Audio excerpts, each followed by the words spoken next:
Hello guys! Ang menu ko for lunch ay biryani lamb. Nilagyan ko siya ng tomato paste, saka tomato blender, fresh, at saka yogurt. Kaya siya nagiging red. Ayan siya.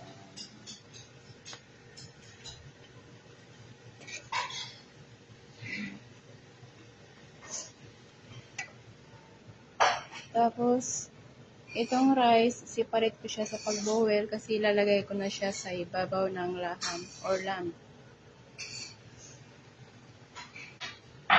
At nalagay ko na yung rice. Ayan na siya. Tapos nilagyan ko yung ibabaw ng fried onion at saka parsley. At ayan na. Bye. Thanks for watching.